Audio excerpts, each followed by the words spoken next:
A day of fast-moving developments in the stabbing death of Fairfield Prep student Jimmy McGrath.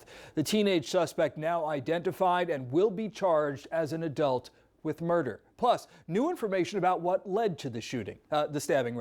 News 12 Connecticut's Frank Recchia outside court in Derby. Frank, what have you learned today? Eric, this arrest warrant tells us not only who 16-year-old Raul Valle is, but what he's accused of doing. Alleged events that took seconds to unfold, but will have lifelong implications.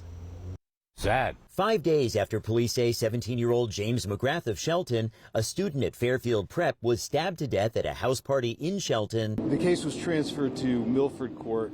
The lawyer representing the suspect in the case, 16-year-old Raul Valle of Milford, who attended St. Joseph's High School in Trumbull, meeting with reporters outside Derby Superior Court, where his client went before a judge charged with murder and 3 counts of first-degree assault. Obviously, this is an unspeakable tragedy for everyone involved, and it would be irresponsible for me to make any comment. The suspect's father, meantime, covering his face as he left the courthouse. This must be a very difficult ordeal for you. Any comment at all?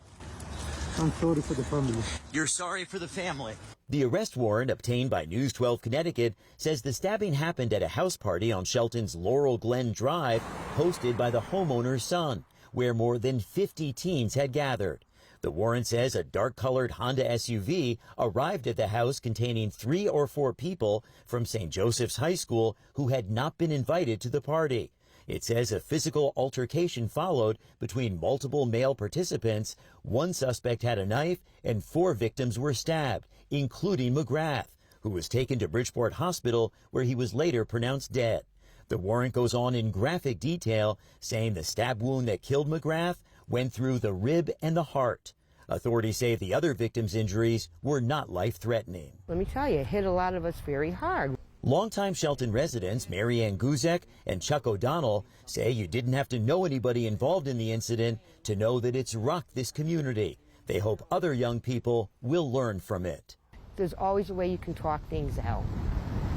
Don't grab for your gun. Don't grab for your knife. Any final comments, sir?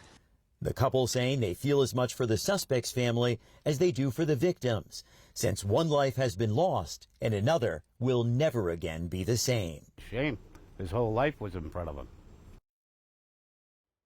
And there is so much more in this arrest warrant to tell you about. My colleague Shosh Bedrosian will have all the details starting at 7:30. In Derby, Frank Recchia, News 12 Connecticut.